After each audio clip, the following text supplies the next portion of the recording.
ॾिसो mood Israel जो त इहो आहे त ईरान खे तहस नहस करे छॾिजे, ॿ टे टुकड़नि में विरहाए छॾिजे। डोनाल्ड ट्रम्प बहादुर जो मूड हो त रिजीम चेंज थिए, जेको हींअर बि चए थो रिजीम सरेंडर करे छॾे, चेंज थी वञे, अलिफ थी वञे, ॿिए थी वञे, उहो न पई थिए। त छा अमेरिका बि हाणे पंहिंजो टारगेट उहो ई इज़राइल वारो ठाहे वरितो आहे त ईरान खे तहस नहस करे छॾिजे। हाणे चवनि था अमेरिकन्स त असां 6000 टारगेट हिट कया आहिनि।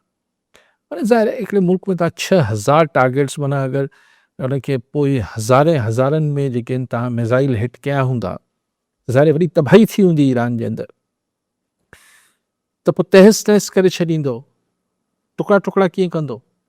पोइ टुकड़ा टुकड़ा करण लाइ तव्हांखे या त अंदरां मुख़्तलिफ़ ग्रुप्स, जीअं ही कोशिशि थिए पई, अञा उन मां हथु न कढियो अथनि त जेके कुर्द्स आहिनि इराक में वेठल, उहो दाख़िल थियनि, हुननि जे पोयां अमरीकी ऐं IDF इज़राइली डिफेंस फोर्सिस इहे बि दाख़िल थियनि ऐं कंहिं हिसे ते ऐलान कनि त बाबा हाणे हीअ असां टुड़ाए वरितो आहे ईरान खां ही हिसो, ऐं पोइ पाण अमेरिकन बेसिस उते ठाहे वठिजनि ऐं पोइ आस्ते आस्ते हुतां मुस्तक़िल हमला कजनि तेहरान जे मथां, बाक़ी ईरान जे मथां। ऐं ज़ाहिर आहे ईरान अगरि हिन पासे खां ग्राउंड ते मूवमेंट थींदी त हू जेको हुनजो ध्यानु इज़राइल ऐं ॿियनि गल्फ जी कंट्रीज़ खां हुन खां हटंदो। ज़ाहिर हुन वटि हिकु लिमिटेड एम्यूनेशन आहे, लिमिटेड मैन पावर आहे। पोइ अगरि कुर्ज़ अहिड़ी कोशिशि में कामयाबु थी वञनि त पोइ बलोचनि खे जेके ईरानी बलोच आहिनि हिननि खे चइजे बाबा तव्हां बि मुर्सी कयो। पोइ हू जेके आज़रीज़ आहिनि, अज़रबाईजान वारा आहिनि, जेके मुख़्तलिफ़ नंढा नंढा एथनिक ग्रुप्स आहिनि, उन्हनि खे हिमताइजे त तव्हां पंहिंजी इंडिपेंडेंस या आज़ादी डिक्लेयर कयो ईरान मां। त पोइ हिन डगर ते हलंदो। ज़ाहिर इहो को हिकिड़ी राति में थियण वारो कमु न आहे, माना हीउ डिघो किसो आहे, तमामु डिघो किसो। अच्छा, ऐं अञा ताईं अमेरिका में, दुनिया त ख़ैर आहे ई आहे, पर अमरीकी अवाम बि अञा ताईं इहो सम्झण में ऐं मञण लाइ तयारु न आहे त हिकु अमेरिका जी पंहिंजी जंग आहे। सभु कुझु चए थो इज़राइल जी जंग असीं विढ़ूं पिया। हाणे इज़राइल सां केतिरी बि मज़हबी या ॿी मोहबत हुजे अमेरिकन्स जे हिकिड़े वॾे हिसे खे, पर हाणे उहो चवनि था भई पर डोनाल्ड ट्रम्प खे त वोट असां अमेरिका फर्स्ट त ॾिनो, इज़राइल फर्स्ट त कोन ॾिनो। तंहिंजे करे हाणे डोनाल्ड ट्रम्प खां इहे सवाल बि कराया पिया वञनि ऐं पाण बि चए पियो त ईरान जा स्लीपिंग सेल्स आहिनि, यानी हुनजा एजेंट अमेरिका जे अंदरि मौजूदु आहिनि। तंहिंजे करे हाणे ही टकर कार्लसन ऐं अहिड़ा जेके माण्हू आहिनि उहो हिकिड़ो ख़दशो ॾेखारीनि पिया त अमेरिका में को फॉल्स फ्लैग ऑपरेशन, मतिलबु ईअं को पंहिंजे हथ सां कुझु कराइजे, उस तो 9/11 था चवनि, ख़ुदा न ख़ासि मतिलबु 9/11 टाइप का शइ कजे ऐं ही कराइनि पंहिंजे हथां, त जीअं अमेरिका में इहो बयानियो ठही सघे त न ॾिसो न अमेरिका जी जंग आहे न, असां ते हमिलो कयो आहे ईरानियुनि। त हुन पासे ईअं ही बि हिकिड़ी ॻाल्हियूं हलनि थियूं।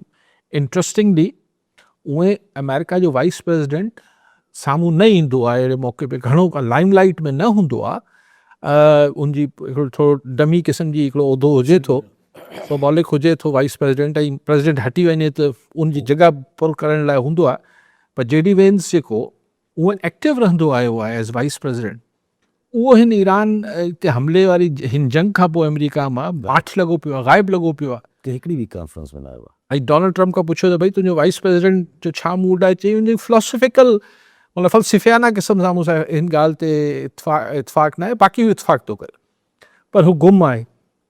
यानी ख़ुदि वाइट हाउस जो हिकिड़ो हिसो वाइस प्रेसिडेंट उहो ख़ुदि राज़ी न आहे पूरी तरह, त बाक़ी अवाम किथां राज़ी थींदी? त छा अमेरिका में ख़ुदा न ख़ास्ता को अहिड़ो मामिलो पंहिंजे हथां कराइजी थींदो आहे?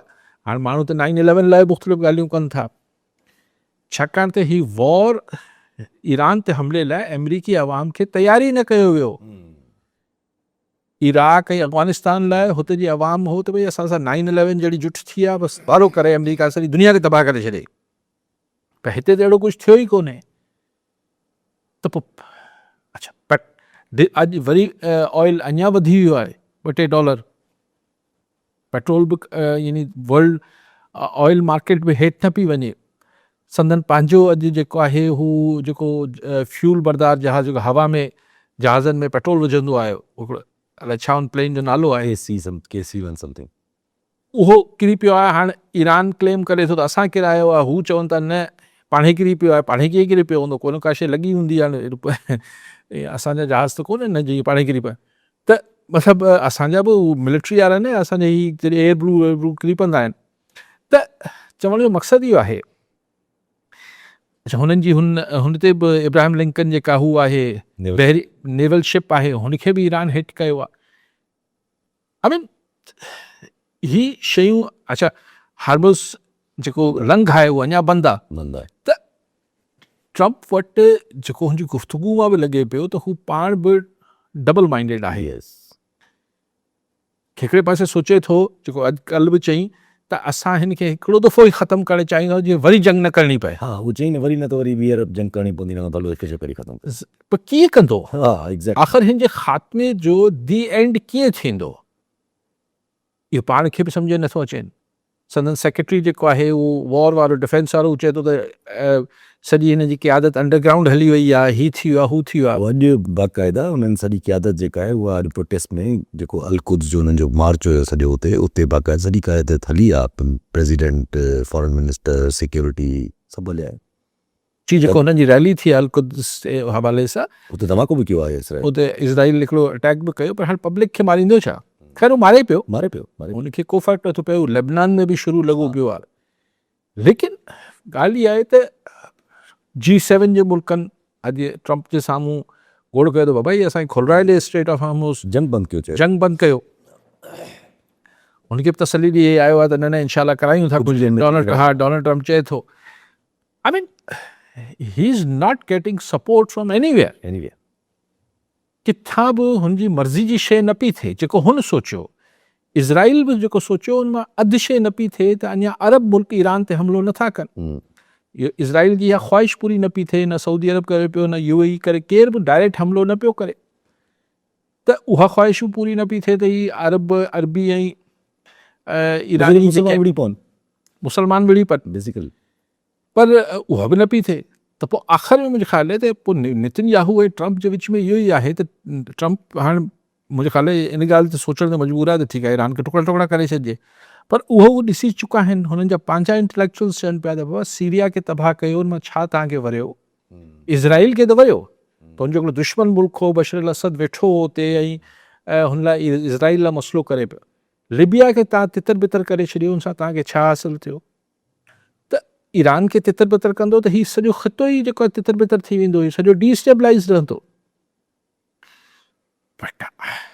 मतिलबु फ्रेंकली यासिर इहे सभु ॻाल्हियूं असां मतिलबु मूं न सोचियो त असां कॾहिं ज़िंदगी में ॾिसंदा, because this is a very 18th century. Yes, 18वीं सदी वारी जेका वॉर थिंकिंग हूंदी, मेंटालिटी हूंदी, ये त हू थिए पियो।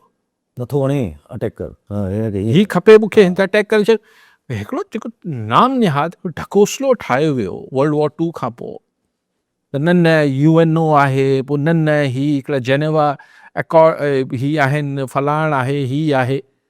मतिलबु ईअं थींदो 2026 में बियॉन्ड इमेजिनेशन दुनिया जे, त कनि छा पिया ॿ माण्हू, पर दुनिया खे तबाह ऐं ख़ुशहाल माण्हू फर्दन ई कयो आहे।